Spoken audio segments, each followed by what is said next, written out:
People, deluded, I'm back again. Good morning, and I hope everybody is doing well and safe. Welcome back to another edition of the Deluded Podcast. Thank you very much for tuning in. If it's your first time, make sure you hit all the necessary notification buttons because this is your one stop for that real football chat. Now, obviously, this is the last Deluded Podcast before the interval in the Premier League or world football, as we pause for an international break period. And the Premier League hasn't disappointed since it started. It didn't disappoint this weekend, as you all saw. Let's just kick straight into the Premier League action, really and truly. You saw Chelsea run riot, and win 4-0 against Crystal Palace. Few men are going to be happier than Frank Lampard, but I undoubtedly get the vibe that Ben Chilwell probably does. He's the 19th different player to score in the Premier League for Chelsea under Frank Lampard. It was his 100th Premier League appearance generally. It was his Chelsea Premier League debut, and he capped it off, with a goal and an assist, and that's always brilliant. I'm not going to lie, I was expecting a lot more from Crystal Palace, and they were quite toothless, they were quite slow and whatnot, and they engineered a lot of errors. Jorginho stepped up for 2 penalties, Sacco and young Mitchell didn't have the best of games. There was a little 20-minute spell when I thought Crystal Palace were in it, but it is what it is. They just failed to do the business. Since the start of last season, Crystal Palace have failed to score in the first half in any of the 30 different Premier League games, which is more so than any other side in the division. So this could tell you that there is problems in relation to Crystal Palace, and it's quite sad, man, because I like Crystal Palace as a football club. I like their manager in Roy Hodgson, but they just weren't at it. And for Chelsea, it is what it is. It was a bit of drama seeing Tammy Abraham desperate to get on the score sheet and trying to take a penalty off to Jorginho, but it is what it is. They ran riot. Jorginho scored 2 penalties. He's linked with a move to Arsenal. Zuma got on the score sheet as well. Like I said, the headlines goes for Chilwell, but it was a completely dominating performance from Chelsea. The stats don't lie. 4-0, 17 shots, 6 on target. Palace had 4 shots, none on target, 29% possession to 71% of Chelsea's passes. Palace made 280 to 707 by Chelsea. And considering, Crystal Palace did very well against Manchester United, I'm sure they won't be happy about what happened. Now, it is what it is. Chelsea will go marching on, Chelsea will take that. Like I said, clean sheet, which Chelsea don't keep too much of those. They're laughing. Everton. Now, it's been a bit of a dangerous Premier League or dangerous start. I don't think any team can be completely happy with their transfer targets or what they've brought in or got rid of. And also, their style and whatnot, because you've seen a madness. But Everton have hit it off very quickly. Allen, Decore, James Rodriguez in particular, they've hit it well. Another day, another Calvert-Lewin header. Iwobi came off the bench for Richarlison, who suffered an injury, got an assist. It's good. It's going good for Everton fans and Carlo Ancelotti's men. And you never know. I don't want to go as far as to say they could do a Leicester, but it doesn't look like anybody wants to run away with this Premier League. Teams that are slapping one team 1 week are getting slapped the other, like you saw with Leicester. It's crazy. Everton, Everton are a team that always makes signings that gets people talking, whether they're world class or not. With the signings they've brought in and the manager, you're looking at Everton to do what Leicester have done last season in complicating the top 4. And it's still early days. We've only played 4 games. There's another 34 Premier League games during this year, so there's a lot of twists and turns. But so far, so good. They're winning games. They conceded 2 sloppy goals. Mupay got on the score sheet. From a Brighton perspective, they were making some silly passes, like Tossart is playing square passes, and you can't complain when you do things like that, man. Silly goals to concede. For James, he's laughing. He's been involved in 5 goals in 2 Premier League games, people, and very much showing to be a success. Like I said, he's been directly involved in 5 goals in 2 Premier League games, but he's been involved in 5 goals in 5 games for Everton across all competitions with 2 goals and 3 assists. That's 2 more than he managed in 14 appearances for Real Madrid last season. 1 goal, 2 assists. So it's funny what people can do when they feel important, when they're in a side that breeds creativity. You heard all the talk of James Rodriguez. He's going to be a flop. He's going to be this and that. There's undoubtedly going to be moments where he has bad games and has poor periods. But, he was going to be a success in the Premier League. And, the longer he keeps it up, he's at the forefront. Everton are building a lovely squad. It seems like Seamus Coleman is, I won't go as far to say going back to that form a couple of years ago, where he was linked with couple clubs, but he looks good again. Dijené at left back, very good. You know, you've got Richarlison, you've got Calvert-Lewin developing, you've got the free midfield signings they've made. You know, they've got some good signings. You know, Yerry Mina, I'm not even focused on him. He had a very good game defensively and obviously managed to get a goal. His goal for Everton, assisted by James Rodriguez, was the first goal in Premier League history to be scored and assisted by a Colombian. So I'm sure Colombia went wild. I'm sure that's what the Everton fans want to see. And I'm sure that's a good moment for both the players, people. James Rodriguez obviously scored 2 goals in this game, and it was for the first time. It was a league game for the first time, which he's done that since March 2019 when he scored a hat-trick for Bayern Munich against Mainz. For Calvert-Lewin, he scored in all 4 Premier League games this season, which he's got 6 goals. He's the first English player to score in 4 successive games for club since Francis Jeffers in 2000, which was August/September. And with that, I'm pretty sure Calvert-Lewin is in the England squad and well deserved. One negative of that Everton side will be there'll be a question when you question the centre halves who are playing well, but there's definitely questions over Pickford. He's dropping clangers week in, week out. He is not good enough for Everton if they want to move forward, in my opinion. And for England, you know, I know Dean Henderson and these guys haven't been exposed to too much football this season and haven't been exposed to being number one at a top club like that, but you can't get anywhere. Pickford has shown no sort of improvement in making these clangers. His concentration is poor. His handling is suspect. You know, there's no way he breeds confidence to the rest of the Everton back 5, including him. And it's no coincidence he's made more errors leading to goal in the Premier League since August 2017 than any other keeper, which stays at 11. Asmir Begovic is at 10, Dubravka is at 9, and Hugo Lloris completes the list, with 8. So I mean that says it all, and I'm sure, you know, I'm seeing Martinez go for 20 odd million to Aston Villa and playing well. You know, how many better keepers are there than Pickford? How many keepers, you know, should be costing more than Pickford? Now let's move on to the games that were really crazy and few people predicted. Spurs versus Manchester United, 6-1. Apologies while I move my laptop, people. You're about to hear a noise. Absolute joke.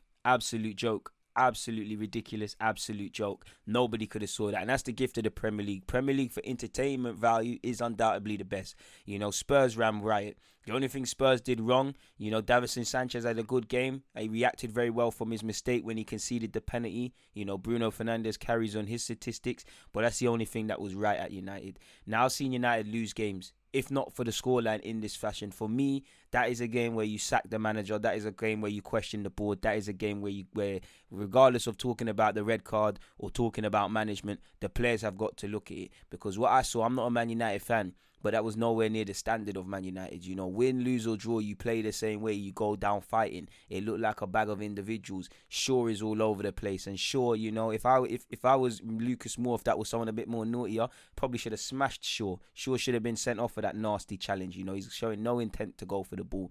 And big up Ollie for showing clear discontent at that, you know. Eric Bailly, I heard Man United fans say he's the best in the Premier League at a point, and they'll act shameless and say they didn't, you know, and all fans do that, but he's giving them nothing. What is Bailly doing, you know? It's, for one of those goals, he's playing it across his goal line. He is a fire hazard. United can't progress with people like that within your team. Harry Maguire signed for 80 million. He's tackling his own guys. He's all over the place. Pogba conceded a penalty, and for one of the goals, him and Shaw switched off. You know, Martial got completely conned by Lemina, who should have been sent off, but it's good gamesmanship. You know that Lemina does that when Arsenal play. Lemina, them sort of man there, they're a manager's dream when you've got them. You know, they're see you next Tuesdays, the acronyms when you're playing against them, you hate them, but when you're playing for them, it's lovely. Now, I don't know how VAR didn't catch that and how he shouldn't have been sent off, and of course you don't want to see that, but Martial's got to be a bit smarter, you know. I don't advocate it, but he probably should have dived to the floor like Lemina. Lemina was just on that field to rattle, and he did very well in his 45 minutes, and Jose Mourinho did very well to take him off, because, you know, I think he could have got a red card. I still think Spurs would have won, but instead of 6-1, could it have been 6-3 or some nonsense like that? Spurs could have achieved history. They could have scored double the scoreline. Son could have had a hat-trick. You know, Kane was on fire. Listen, you have to applaud Spurs. First and foremost, ruthless. 4 goals in the first half. Absolutely ruthless. You've seen games that's gone that way where it's only 1-0, it's only 2-1, it doesn't end the same. Spurs were ruthless. I feel they tactically outdone. I feel the lineup was Jose's classed as negative a lot, but the lineup was positive. The players played positive. I felt away from the tactics and praising Jose, which he clearly done a number, even with playing down, is my team going to be fit? Players have got to take responsibility. Kane wanted to be a difference maker. Son wanted to be a difference maker. The defenders wanted to put in a good show. And it was a fantastic team performance at a ground where Spurs don't travel too well. And as an Arsenal fan, I'm obviously jealous because it's Spurs. And I'm obviously even more jealous because the last time we won there in the league was 2016.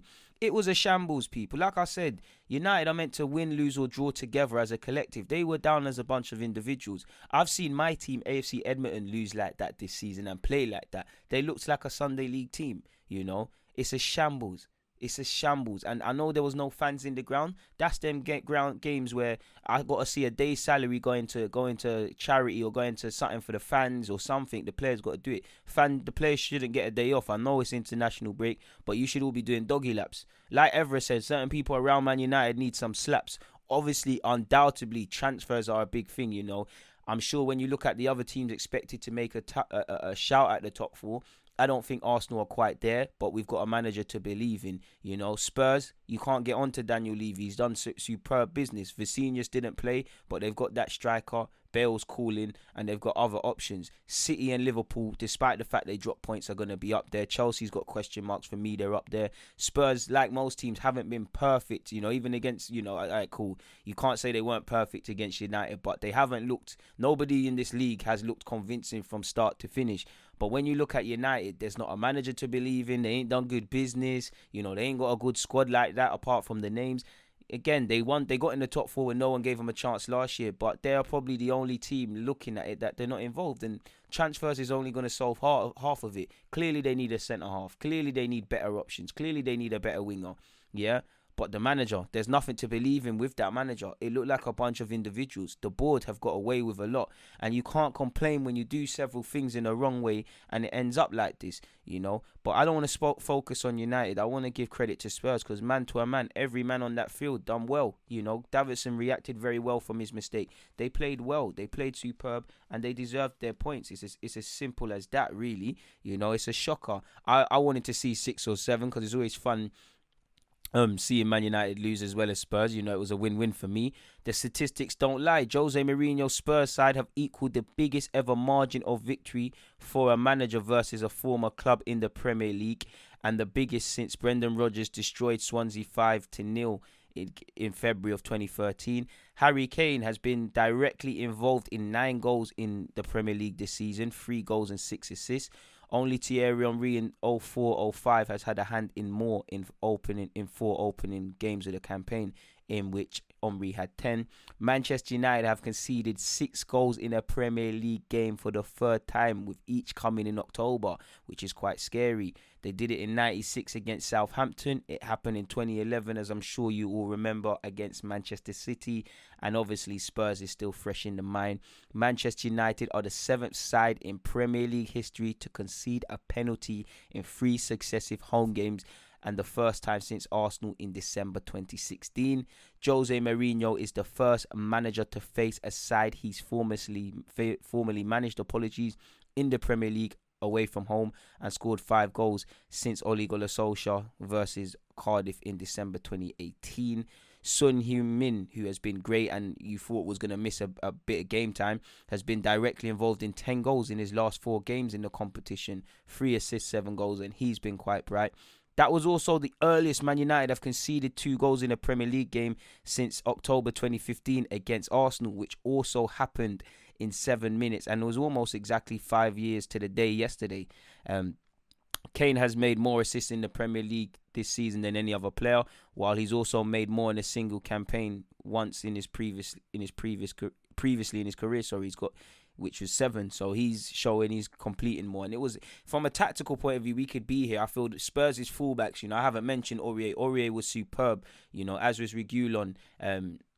Ndombele gave a lot. I feel all the midfield. Højbjerg was passing it forward. I think Kane did well to drop forward. I think Son, the best goal for me for both reasons. Was Son's goal where Kane took the quick free kick. From a United perspective, because that's shocking. Players are out of position, even players that are not. You should know. Get over that free kick. Don't allow them to take it quickly. Spurs have a very intelligent striker in Kane, and he's always thinking. He takes it quickly. People are in no man's land. You never want Son in them sort of positions near your own team, and 9 times out of 10 he scores. They were tactically bullied. They were outclassed player for player, and they imploded. Manchester United imploded, people. They are the reasons they lost that yesterday. You can talk about managerial stuff, mistakes, red cards. These are all equal factors, people. But what I saw from Manchester United players, away from just the scoreline, because this happened in 2011, was the worst. Players were sinking, players' heads were down, some man were just rattled, some man were on a fighting thing. Like McTominay, I don't know why he came on, he's just on a passionate thing. Ole Gunnar Solskjær, you've got to be a special sort of manager to try and stop conceding goals, bring on defensive changes and still concede goals. It's ridiculous. But the players, I saw players fighting for themselves. I saw players that just wanted the ground to eat up. They're not Man United players. Some players have all the ability in the world in that squad, but they're not Man United players. And I think fans, if you didn't, because I do think Man United fans put their team or have this expectation of their team which is warped from reality. This is as realistic as it gets, people. It's as simple as that, And I'm upset for fans, Man United fans. Banter aside, it's ridiculous, There's no divine rights in the league, But that performance, forget the scoreline, as difficult as it is to do that. That performance, the manner in which they lost, the mistake upon mistake, it's atrocious. A bag of pretenders. That Man United shirt is way too heavy for several players because the mistakes I was seeing, the consistent mistakes, the not being in position, silly fouls, just complete head loss. It was ridiculous. They were tactically out-bullied. They were tactically bullied, and these are all factors. Jose showed his class. It is what it is. The only positive, if you're looking for one, is another day, another Bruno Fernandes penalty. Fernandes has scored the earliest penalty in a Premier League match since Sergio Aguero against Newcastle in 2015. Bruno's was 1 minute and 37 seconds.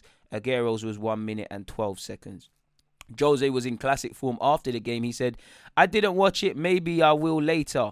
If someone can cry about VAR decisions, it is Tottenham. And if someone cannot cry about VAR, it is Manchester United for sure. I don't know. The only thing I know is we played extremely well. I told my players that a good result here would be to win, and we did that." So that's quality from Jose. For Oli, he said the loss was one of the worst in the club's history, as you lot know. He said, "It's my second language, so it's very difficult to put into words. It's a horrible feeling. The worst day I've had as a Manchester United manager and a player. I've been part of big defeats before, and we've bounced back. So we've just got to let the boys go on international duty, find their mojo themselves, and others that are going to stay here, we've got to help them. The players that are not going to international break, they should be into Carrington and doing doggy runs, watching mad analysis and doing mad things." I do share his thoughts, for Pogba, go off and think about France, come back refreshed. Definitely for Harry Maguire, not that his form warrants being in the England team, but, he's had some off-field problems. This season he's not got going. A lot of the United people I speak to, they say that's, and I know United fans are always on Maguire's back, but they say that's convincingly one of his worst performances in a Manchester United shirt. You've got several players that could do without it. Obviously, Greenwood's not going off for England, and he wasn't really at fault yesterday, but just a chance for him as being part of that mess to clear their minds. United have to forgive themselves, because the reality is, the best thing that could have happened to United is that it spurs their players, their managerial people to act in the market.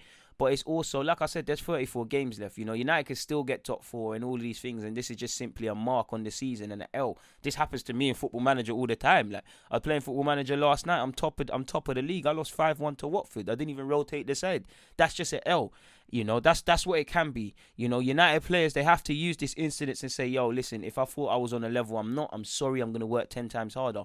Or this is going to happen because you've got that. You've got an iffy performance against Brighton, where VAR done a thing for you. You weren't at it against Crystal Palace, let's be 100% honest. You still very much look top heavy.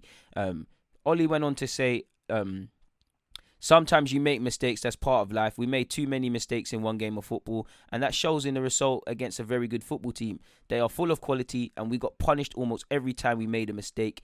If it's a different shape, mentality, I don't know, but it will be different. We can't accept performances like this. I hold my hands up. I'm in charge, and I'm responsible for this." And to be fair, any other manager or any other situation, Ole Gunnar Solskjær might not have a job by the time this podcast comes out. So it is what it is. We've spent too long on that game, people, and if we thought this game in relation to Man United and Spurs was going to be the highlight of the week, in many ways it was. But Villa said, you know what, alright Spurs, I see you. I'm going to go and pull a shocker. Ollie Watkins, they say death comes in threes. Not that that's anything nice to say. Goals also come in threes. Goals are like buses. You don't get one, you get two, and he got three. School days, I remember once when we all finished school, we saw three 2-9s go past our bus stop in Winchmore Hill, and that was quite ill. Ollie Watkins scored the perfect hat-trick. Left foot, right foot header. And he even said he should have scored more. Before I get into it, I think it was interesting what Ollie Watkins said in his post-game. He said, we fancied ourselves here with respect to with Liverpool, sorry. He said we knew we had to get in behind, try and get at that high line. That shows you that teams, the best way to beat City and Liverpool is not to sit back, have a goal, run that risk. If you lose the game and they show their quality on the break, they show their quality. But games like this, you get away. Obviously, Mo Salah got a brace and he keeps the score sheet going up. But it was a terrible performance, man. Van Dijk himself said, they were second best to every ball. They were sloppy. They just weren't in it, sort of thing. And Van Dijk had a sloppy game. Gomez got destroyed. Trent Alexander was a walking fire hazard. Robertson sank. Adrian, probably the worst of the bunch, To call him a Premier League keeper is probably too nice of a word. He's atrocious. And I know Liverpool have a fetish for poor keepers between Karius, Mignolet and Adrian. What a fatal threesome that would be, not a funny thing.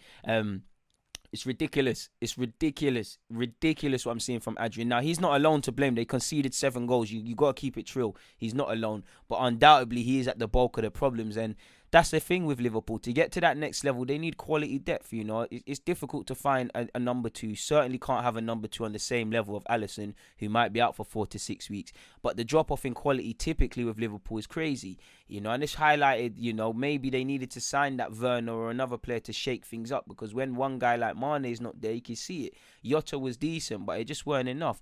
Villa are laughing, Deflections and Villa was a constant theme in that game. I think Barkley's one had a deflection. I think Grealish's first one did.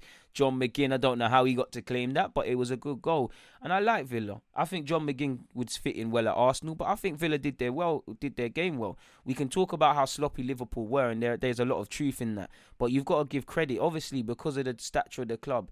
We're always going to focus on Liverpool, but it clearly looked like, of course Villa couldn't see this happening, but it looked like they had a game plan, it looked like they had a way of playing, and they implemented well. So Dean Smith, well done. Grealish was quality. Why Southgate doesn't truly rate him, I don't know, and hopefully he plays for England, because I think he's been called up. Like, it's a perfect game, Barkley could have had 3-4 goals on his debut, but it's lovely for him to get a debut goal. McGinn's getting back to his form prior to his injury. Grealish, obviously local boy.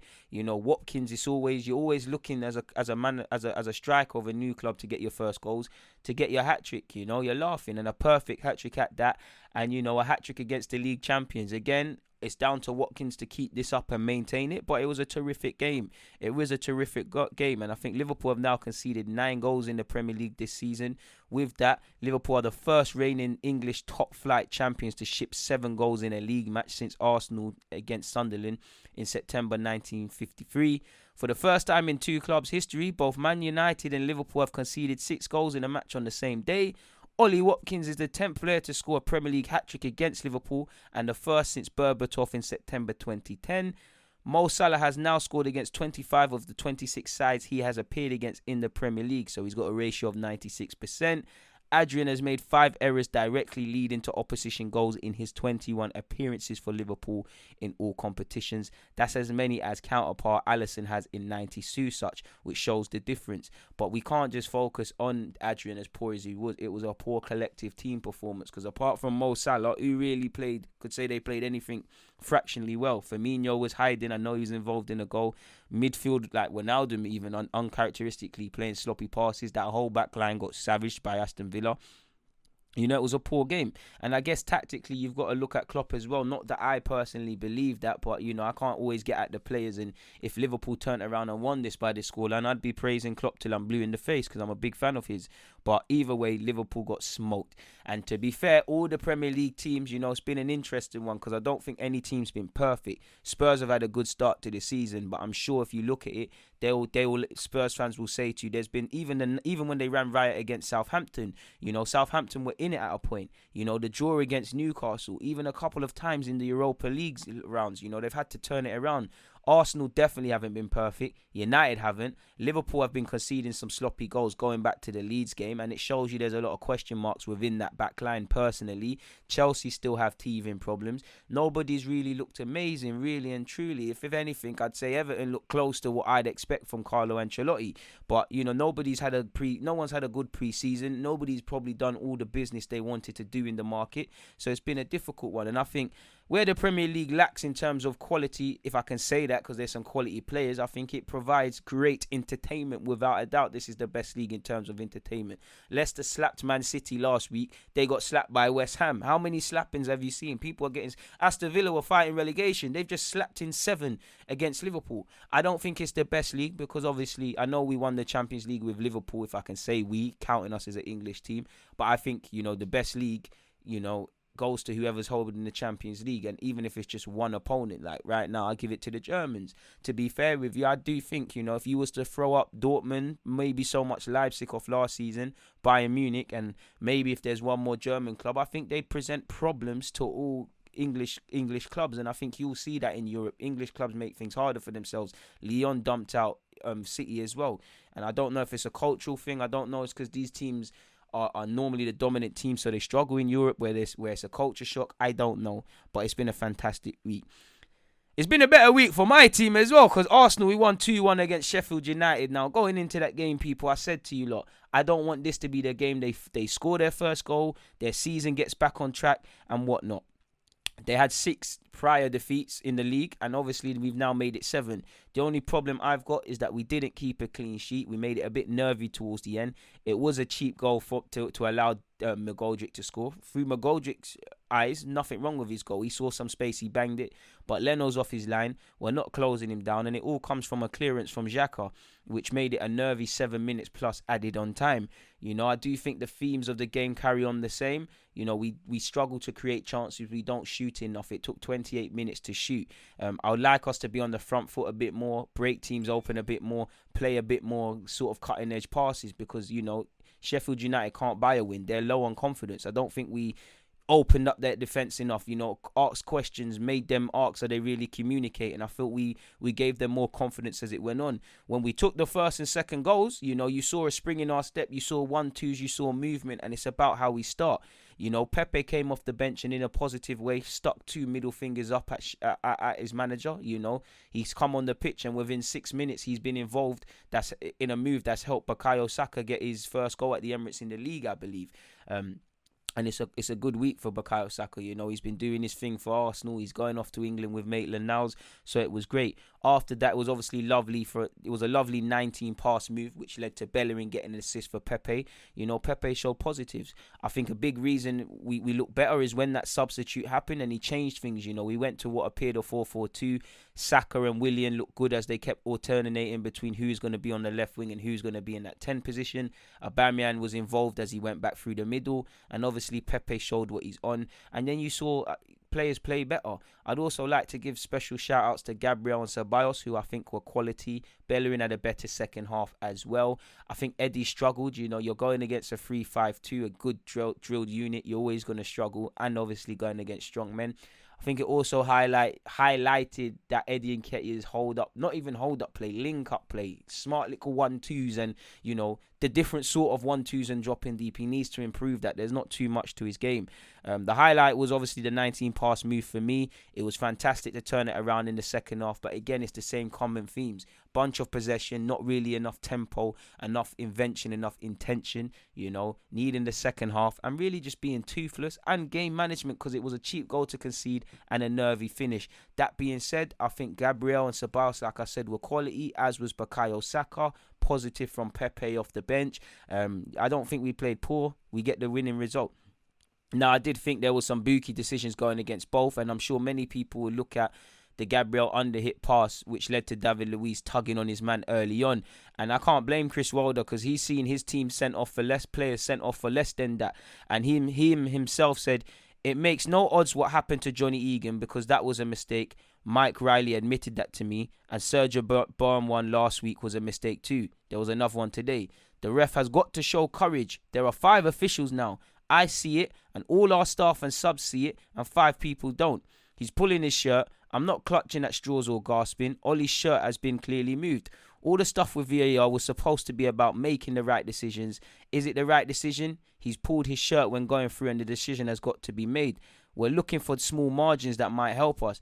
I think Luis should have got sent off, and I think it's clearer than John's at Villa. When it's not going your way, you have to look for something to go your way. So again, he might be clutching at straws, and again, I think that takes away from his team, because while there was positives, they didn't do enough.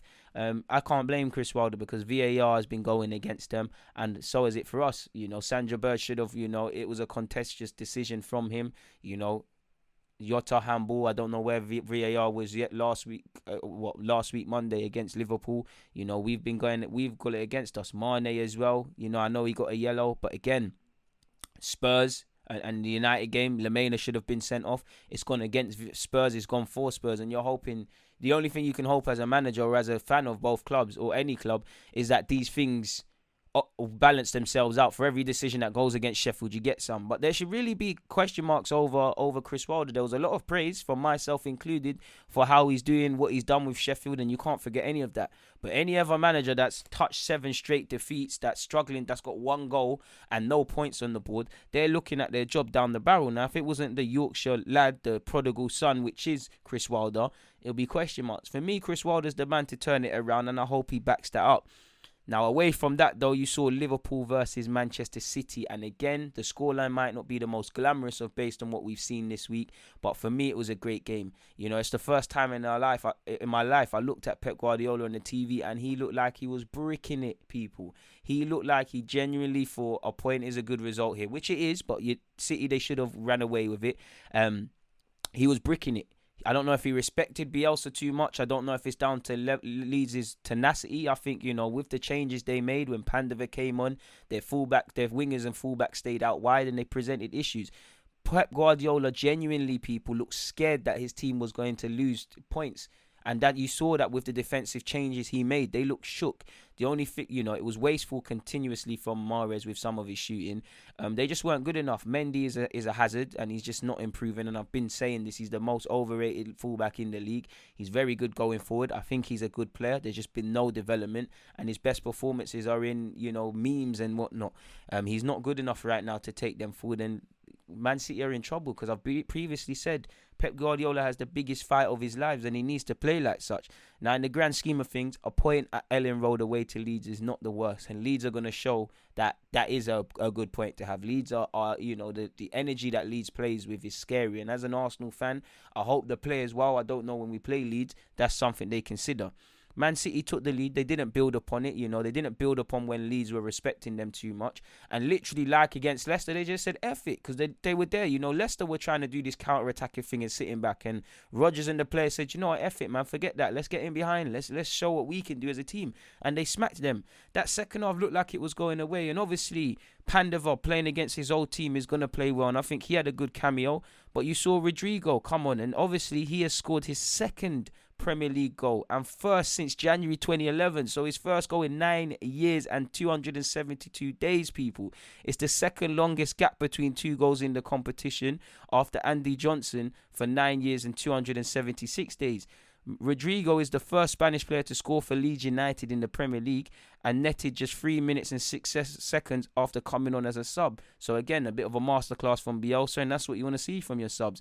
Raheem Sterling obviously scored a good goal. He put someone toast and then banged it, and that's the only consolation. But since the start of last season, Raheem Sterling has scored more goals than any other Premier League player in all competitions, which stays at 34.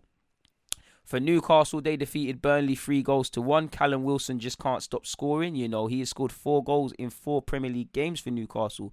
That's more than he netted in his final 28 in the competition for Bournemouth. Obviously, Saint-Maximin got on a penalty spot, got a goal from the penalty spot, and it's a good, well-worked 3 points. And Wilson, like I said, when you're a new striker, you always want to score, and there will be a drought there. He's not going to, like with him, Lewin, it's not sustainable over the course of the season. There will be a couple of weeks without scoring. But 4 from 4, basically, it looks good, With that being said, he's the first player to score as many goals in his first 4 appearances for Newcastle since Les Ferdinand in 95-98. You know, Newcastle love their strikers. There's a long way to go before Callum Wilson could be mentioned with the long list of iconic number 9s, but so far so good, and it's always nice to have a little bit of history or a little bit of statistics attached to your name, especially when you've got someone like Les Ferdinand there. So it is what it is. Now, Newcastle don't shoot enough as a team, and somehow they managed to score without too many shots against Spurs, and they managed it, you know, they managed to do it again. They've scored with all 4 of their shots on target so far in the Premier League this season, which is crazy. Southampton won 2-0 against West Brom. Romeo hardly scores, but again, when these sort of men, when they score, it's a good goal, and it was a good finish from him. He's not in the opposition's area too much, but it was a good finish. I can't remember the name of the other Southampton lad, but it was a lovely little Cruyff turn and finish from him to get things started. You know, I feel sorry for Sam Johnson. He made a couple of big saves, but at the end of the day, he's conceded 2 goals. And he's only the second goalkeeper to concede 13 plus goals in his first 4 Premier League games. Romeo has ended a run of 43 games without a goal in the Premier League. Southampton's last 18 Premier League games against promoted sides has seen them have a run of 5 consecutive draws, 5 consecutive defeats, and now 8 consecutive winning streaks. So it's quite crazy. Like I was talking about, the beauty of the Prem is that one team can get smacked and they'll go and get smacked the next week. You know, Leicester smacked up Man City and they got put to the swords against West Ham. You know, Fornals, Bowen, who I think's having a good season, Mikel Antonio's always going to chip in with a goal. They put them to the sword. Leicester failed to record a shot on target in a Premier League home game for just the 3rd occasion since 2003-04.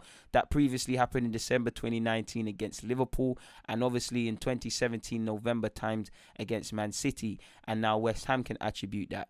You know, Cresswell, after getting no assists in his previous 36 Premier League appearances, provided 2 against Leicester, and that's the first time he's assisted twice in a top flight game in his 192nd appearance. Mikel Antonio loves a header, and no player has scored more headed goals in the Premier League since he made his debut in the competition 5 years ago in September 2015. West Ham have won just 4 of their 23 away Premier League games under David Moyes. Although one of those was a 2-0 win at Leicester in 2018, so that was a good omen. And to round up the Premier League, you obviously saw Wolves defeat Fulham 1-0, and with that, courtesy of a Pedro Neto goal. And with that being said, Fulham have conceded 11 goals from their first opening 4 Premier League games in 2020-21, the most they've shipped after opening 4 games of any league campaign since 1960-61. Quickly looking just to make sure I didn't forget anything, people. I don't think I forgot any games out. So like I said, a quick recap. Villa 7-2 against Liverpool. United lost 6-1 against Spurs. Arsenal claimed 2-1 against Sheffield. A 1-0 victory for Wolves against Fulham. Southampton defeated West Brom 2-0. It was a 3-0 whitewash in the West Ham versus Leicester game. Newcastle 3-1 against Burnley. It was a 1-1 draw between Leeds United and Man City. Chelsea won 4-0 against Palace, and Everton won 4-2 against Brighton. And let's look at the Premier League table, people. You've got Everton top with 12 points, 4 wins from 4. You've got Aston Villa with 9, 3 wins from 3. You've got Leicester, despite that heavy defeat, are 3rd. Hey, if the season ends today, I don't mind. Arsenal are 4th, 9 points, 3 wins from 4. We lost to the league champions, even though I think we shot ourselves in the foot. I'm sure most people would have taken that. You've got Liverpool in 5th. You've got Spurs in 6th. You've got Chelsea in 7th. You've got Leeds at 8th. 9th with Newcastle. 10th with West Ham. 11th with Southampton. Palace sit 12th. Wolves sit behind them in 13th. You never thought you'd see this, but Man City are 14th, people, with just 4 points from 4 games. Well, 3 games, apologies, people, which is crazy. Man United sit 16th. I've missed out someone. Above them in 15th place is Brighton. 17th place, West Bromwich Albion. And the bottom 3, 18th, Burnley, 19th, Sheffield United, and Fulham. And I don't know who is going to go down. It's early days, but the only team I can look at to genuinely go down for me would be Fulham. They don't look at the pace of it. I think West Brom will probably go down. Sheffield United, if they continue this poor form, even though I think there's positives to take from our game, they will be in with a shout. I'm not a big fan of Burnley, so I would like Burnley to go down. I'm not going to lie to you. I was hoping they went down last season, but it is what it is for the Premier League, and we'll revisit that after the international break. Now, in other news, I'm sure you all saw a bit of controversy in relation to Lemena and Martial, and Souness was quite critical, and he said, and I remember watching and I thought, you know what, I get what he means, but the way he said it in this society, you can see how there could be Ofsted complaints and whatnot, and Sky had to finger it. Sky were forced to apologise after Graham Souness used a racial stereotype to criticise Tottenham attacker Eric Lamela. He said, it's pathetic, it's very Latin, if one goes, both have to go. It's pathetic. This is what the English game is about. We, the Brits, do it differently. I've played in a Latin country. I've worked in Latin countries. I know how they see the game. Lamela will sleep well tonight, thinking he has done a great piece of work for his team, and that's not us. Now, again, I get how it could be a racial stereotype because, again, people could say many things about the British game. I don't think his choice of words were right, but I get what he means because, again, you look at Simeone's Atletico, we knew playing them, they're going to contest every decision, they're going to try and con the ref. That is something within the game. In the same way in the British game, we fly into mad tackles and we see running around for the sake of running around. So I see where he's getting at, they can be very... not that I'm agreeing with it, but you do see South American players try to get people sent off quite a lot and can be quite overreactive, but that's no different. You've seen British players do the same thing. So I don't think he should necessarily be killed for that, but I get the undertones, people, because again, the same stereotype could apply to black players, white players, English players, African players, South American players, European players, etc. people. So I get it. Maybe just be a bit smarter. Either way, I can't lie. I like, pardon my language, bastards in my team. So I like to see that from Lemena. I'll be doing that stuff on Sunday, on every Sunday, people, in Sunday League, not whether it's right or wrong. So yeah, man, Sky have to face the music for that one. Juventus could be handed 3 points in weird circumstances after they took to the field against Napoli on Sunday despite the absence of their opponents. Napoli were blocked from making the journey to Turin by the local health authorities after two of their players, Irif Elmas, who was linked with Arsenal, and Peter Zielinski tested positive for COVID-19 along with a member of staff. The game was officially cancelled 45 minutes after kickoff by the ref to bring the curtain down on a strange saga that will be contested. And it's been a bit weird in Italy because you've got a bit differently, but registrational issues with Roma led to them throwing 3 points away. So we'll see what happens. Apparently, Spurs are trialling a new COVID-19 test to speed up results. As football continues its quest to create a COVID-secure environment for players, staff and supporters, The Athletic understands Tottenham Hotspur have been trialling a test at their training ground that produces almost instant results and is given a real cause for encouragement. Spurs have been running the experiment over the past month alongside the Premier League official testing procedure, and sources say it has virtually reported back identical readings. Apparently, it went on to say the test was created by an Israeli company, Nanoscent, I believe, and can detect the virus in just 30 seconds at a reliability rate of around 85%. That is below the stated 98.8% accuracy of the Premier League testing. But those results take around 24 hours to be returned from the laboratories. There is job cuts. Job cuts are a thing, and apparently Everton are streamlining their scouting operations according to The Athletic. A number of employees have been asked to reapply for their positions, and that stretches as far as senior scout Jamie Hoyland. Apparently, Everton's recruitment led in Italy by Carlo Giacomosi was let go on Friday, and he's quite highly rated within the industry. Apparently, Portuguese scout Ricardo Figueiredo, I can't say his name, apologies. He was brought in by former manager Marco Silva, and his thingy hasn't been renewed. Everton's scouts in Germany have been left as well, and apparently one of their German scouts has found a job at Monaco. Apparently, international scouts have not been given a chance to reapply for jobs after being released when their contracts expired at the end of September. However, will be replaced in some capacity. According to The Athletic, the club would be more secure with scouting staff in England after the restructure. Apparently, the COVID bubble is beginning to affect youth teams' fitness. Apparently, there is a simmering frustration around some at Premier League academy level as the first team bubble begins to affect the fitness of youth players.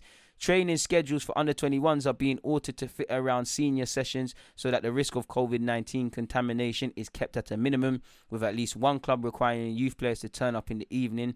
Some clubs are even limiting the time academy players have at the training ground by still requiring teams to complete competitive fixtures, and sources allege this has led to a risk in soft tissue injuries. Young players are also on occasions being kept out of club canteens to ensure there is no possible spread of the virus. Moving away from that, and long-lasting popular figure that played the Gunnosaurus, Jerry Key, I can't say his name, apparently has been let go from his role. The Gunnosaurus mascot will still continue, but it won't be him. He has apparently worked at the club both as a junior gunner, both within the junior gunners and travel club department, and has been attending games since 1963. He even missed his brother's wedding to attend a home game, and now he'll no longer be at the club. And COVID and cost-effective measures and restructuring has led to a lot of people. At the same time, you know, the club owe him nothing. They never told him to not go to his family's thing and whatnot. But it's this sort of loyalty you can't buy. These are the sort of heartbeats I describe as a football club. When I say you got to fight for the people that you don't know about at the club, it's him. It's people like that. You know, that's commitment for me. He's been, you know, I don't agree with it, but he's missed his family's wedding moments for this club. So to see someone like that, to see anybody lose their role in those circumstances is quite upsetting, man. So we'll have to see what happens and what develops. As you lot know, it's deadline day, people. So I'm not going to bore you lot with all the rumours. I'll do some content on my YouTube channel when we see more confirmation and the window closes. Arsenal need to sign a centre mid, people. We heard Aouar, we heard Partey, we heard Coutinho. Now I'm hearing Jorginho loans. It's a Mazzoline. Now I'm going to just have to accept Joe Willock and Emil Smith-Rowe as demand them. I got a lot of time for Emil Smith-Rowe, to be fair. But in relation to news and whatnot, apparently Arsenal are still in for Jorginho, or trying to get him on loan. Guendouzi looks set to join Hertha Berlin on loan. Apparently he is set to make a medical right now at 9 a.m. German time.